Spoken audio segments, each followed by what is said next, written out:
Ulan 3 kıl kayçı. Nasıl Moskviştikinen bıçağı Moskviştikinen koylat, cesalat. Buna ola Moskviştik koylat. Buna bolgan özünükünen. Bu ketme sapka çeyinki cıgaçlardı keset. Buna al. Hazır çoğunu kesip görsetelim. Nasıl ketme sap bola durgan cıgaç. Buna. Buna.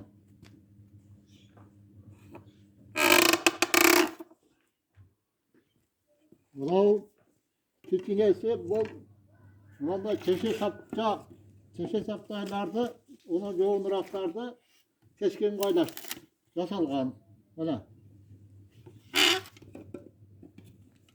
Ulan bunu al.